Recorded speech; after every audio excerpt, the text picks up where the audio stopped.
All right, folks, Bob Chick along with David Baye and Peter McGough. We have wrapped things up here in Miami at the National Championships. And, Peter, this was a great show in terms of numbers, which were way up this year into the 250s. Biggest numbers we've seen since 2001 Nationals. So we've made up some good ground and talent, more importantly. Yeah, I think the numbers is very encouraging after the erosion of the last few years. But I think tonight, everybody, just about everybody, most people came in better than yesterday, which in a way validated the point that they weren't on yesterday. Right. This happens now at national level contests, and I think it's almost like, you know, that's the test run last night. Now we know what to tinker with and be better, because so many of them were so much better tonight than they were yesterday. You know, I think some of it's, I mean, you have to chalk some of it up to nerves. People are more relaxed when they come back Saturday. They got a little food in them. You know, you can see people are generally, but, you know, you can go back as far as we want. People always definitely seem to be better the next night. Yeah, definitely. It's the same at the Olympia as well with the two-day event. So it would be good if the problem is, even though we say 50% of the marks are given tonight, I'm not sure they are. You know, unless it's really tight, it doesn't get marked again. And so I think they really have to concentrate on nailing it on the Friday night to be, you know, in the gate for Saturday night.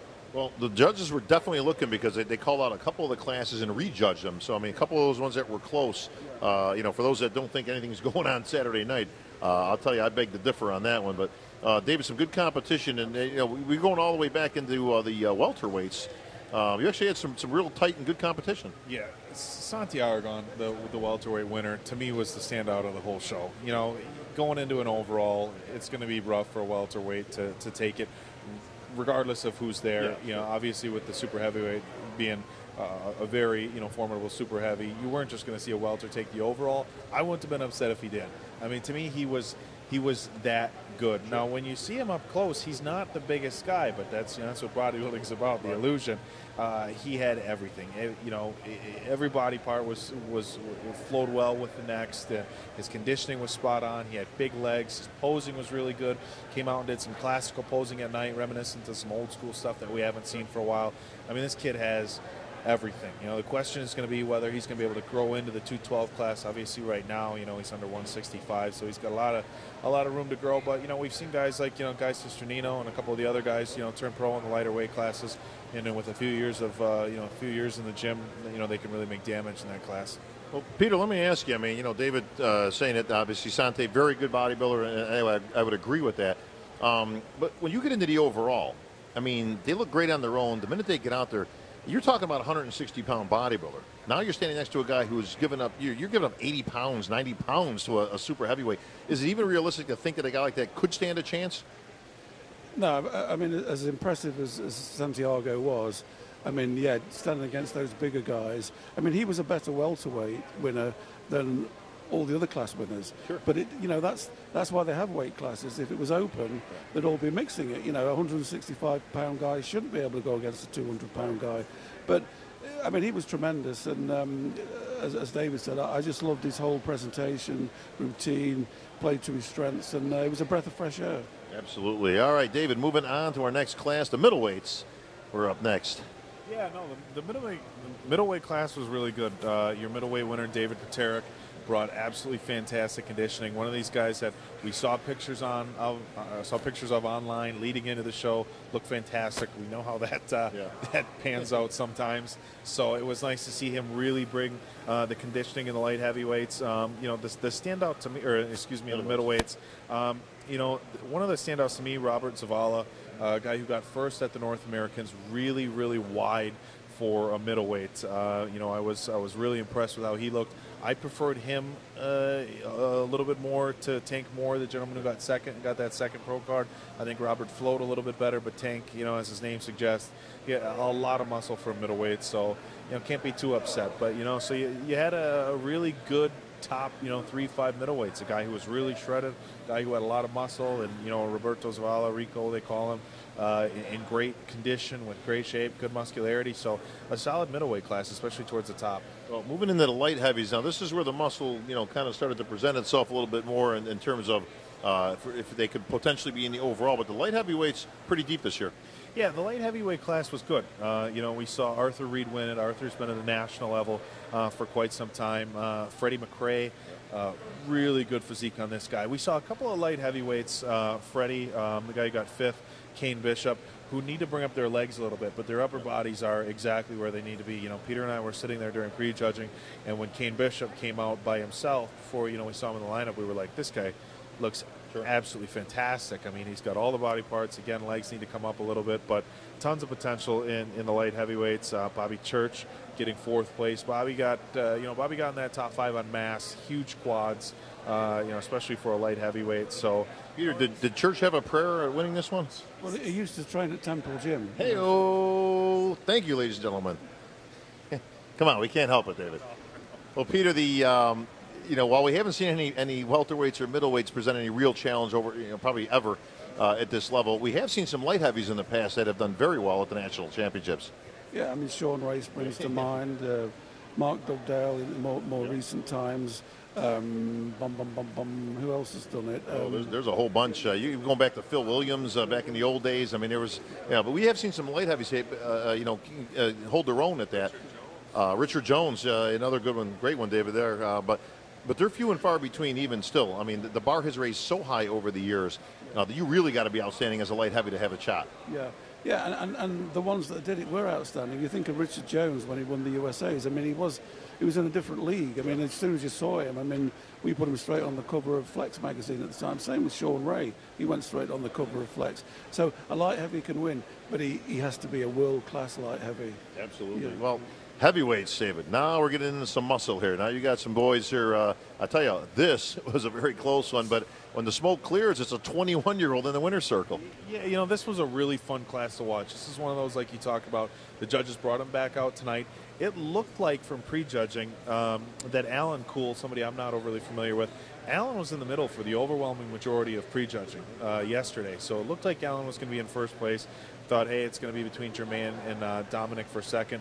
They brought him out, rejudged him tonight. You know, Dominic walking away with the win. But, you know, for me, you know, just as a bodybuilding fan, this class was a lot of fun for me to watch. Steve Weinberger put these guys through the ringer like I haven't seen in a long time at a national level, and these guys were fighting for it. And the thing is, and I talked to Dominic about this, he was really aggressive on stage, and that's nice to see. These guys made it a lot of fun. You know, everybody knows you're tired, you're hungry, you're dehydrated, you know, and you get to this level, and some guys get on stage and they look like they don't want to be there, and it's like, you know, we get that, hey, you're worn down. But, man, it's nationals. You're fighting for a pro card. And, you know, and these guys, they really did. It was, you know, Dominic was, you know, he was running on adrenaline and, you know, and had the pedal to the floor the whole time. It was awesome. No, Peter, you got to appreciate a 21-year-old who goes out there with the heart of a lion, and he was out there. And David's absolutely right. When he got moved to the middle, you could just see him kind of rising up, and he had the teeth going. And, you know, he was, you know, he was not shy about being out there and saying, this is my place. You got to take it from me. Yeah, we often say that bodybuilding is a done deal. You can't finish and come past the tape, but this was an exception. Last night I saw Cool as the clear winner. I think he was more complete. Dominic, 21-year-old, tremendous physique, but he's got, the core doesn't happen for him. He doesn't have a great midsection yet, and his lower back is like almost round here, and I think Cool held the upper hand. And then he came out, and Dominic from the get-go, he'd improved a little bit. Cool had maybe gone back a little bit, and he didn't project like Dominic did. Dominic won it on aggression in the end. That was a true sporting contest, and the emotion and passion he put into it, I mean, it brought the house to you know, on its feet. It was great to watch. Well, Dominic ended up on top in there, but Cool and the gang, not to be denied. You know, another guy I thought was really good in the heavyweights was Jermaine Bell. To me, it was the best he's ever looked, and I wouldn't have, you know, I wouldn't have been too upset with Jermaine in first place. Yeah. And I know a lot of people, there wasn't a lot of boos tonight, so I think the crowd really liked what the judges did. The only boos we really heard tonight was Jermaine in third. I think people wanted to see him walk away with a pro card. He was kind of the freak of the class. You know, he came down, he had a lot of muscle. You know, he wasn't put together the best out of that crew, but he had the muscle. And let's face it, it's a bodybuilding show. People are always going to go towards the muscle. Yeah, he had the muscle, but I think he has an unfortunate stance. He should be standing like this when he's in line or walking into line. He tends to slope a little bit, which ruins the effect. But he came into the pose down, I think, to the point where he could have overtaken Cool. You know, that's the way it went. Yeah. All right, super heavyweights, David. Now we get to the cream of the crop, of course, the super heavyweights taking the stage. This was a good one. I mean, you could see this was a good one at the pre-judging. Very deep, deeper than we've seen it literally in years. I mean, most of the time we're sitting there talking about how, you know, the supers aren't that good. Half of them could be in the heavyweights. Not this year. No, the supers lineup was like apples and oranges and whatever fruits you could throw in there, because it was a really interesting mix of different types of physiques. Don't even say it. I know what you're thinking. Just stop. Just don't even. But why do you serve up softballs like that, man? Sorry. But, you know, your winner, Alexis Rivera-Raton, I mean, he has everything. Symmetry, size, conditioning, full round muscle bellies.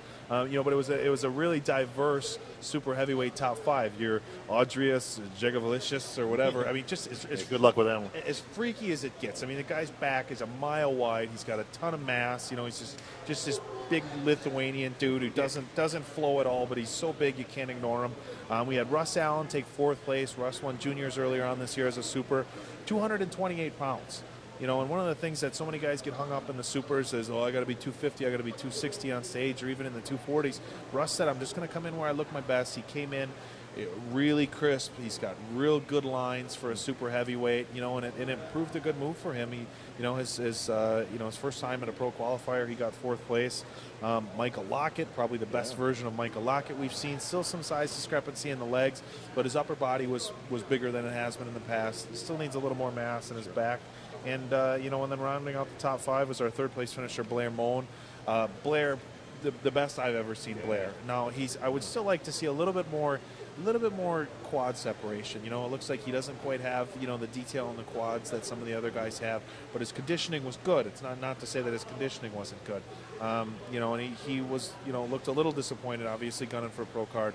But, you know, to me, it was the best version of Blair that I've seen, you know, in a long time, if not ever. Well, all of us. And I've known Blair for many, many years. He's originally from my neck of the woods in upstate New York. I was pulling for Blair. I mean, I really was. And honestly, to me, it could have gone either way between Michael Lockett and Blair for that 2nd pro card. You know, it was hard to deny Michael Lockett, man. I mean, he's just got so much muscle. Both of them, you know, built more like power lifters. Blair told me he came down about 8 to 10 pounds for this one, and it paid off in dividends. I mean, definitely the best version that we've seen of him. He looked good on stage. He looked confident. He looked even better coming back tonight, but so did Michael Lockett. Yeah. I mean, the thing with Blair is in the past we've said, you know, he's been heavier. And we said, yeah, but, you know, his structure, it's not the best in bodybuilding. But that reduction camouflaged that. Yep. It doesn't look like, well, we weren't talking structure. He looked clean, streamlined, ready for battle. The last 3 or 4 years, he'd have been the 2nd place guy and got his pro card. Because you've got 2 decent guys at the top. You know, we've said in the past, you know, pro cards have been given away like confetti. Well, you know, Lockett and Alexis will do something in the pros. They won't be blasted out of the arena, is what I'm saying. Well, the consolation prize for Blair was that his wife Jessica gave out the awards, so you know he gets to go home with her. So, you know, hell with you guys and your pro cards, you know. But you know what? Congratulations to Blair and Michael. Both of them look good. Michael moving on to the pros, and he's pretty adamant that he's going to be on a pro stage very soon. That brings us to our winner, though, and I was very impressed with Alexi. Yeah, I mean, this guy really had it all. I mean, he's a true super heavyweight. You know, he's not a guy who, hey, you could probably cut 10, 12 pounds, make it into the heavyweights. He had huge quads. I mean, every body part. I mean, he wasn't missing anything. His conditioning was there. You know, he was all smiles on stage. He was a guy who was happy to be where he was, and you know, very excited to earn a pro card. Brought a huge crowd with him. So you know, it was great to see him walk away with the win. And like Peter said, I think he's going to do well in the IFBB. Well, he brought about half of Puerto Rico with him. They were in the audience making as much noise as anybody, proud of their heritage. But he looked fantastic. I think he's going to make a good pro. Yeah, he's got a stage presence as well, and I think he's another one that improved overnight. He filled out a bit more. You know, maybe in some areas he wasn't sharp, but he got rounder. And I think that's, you know, Lockett is as round as you can get. And I think that made him more competitive. And head to toe, you know, Alexis sort of was just too far ahead all the time. Last night I thought it was a toss-up. Tonight, Alexis, clear winner. All right, well, some good new pros into the IFBB pro ranks off of this national championships. That's going to wrap stuff up here. Guys, thanks for sitting in the pit all day and you know, the great review of the show. For David Baye and Peter McGough, I'm Bob Chick. That's going to wrap things up here in Miami. please be in tune all week long right here at MD. We've got lots of interviews coming your way, guys, and lots of dialogue, I'm sure, right here on the boards. MD, your #1 multimedia destination in bodybuilding.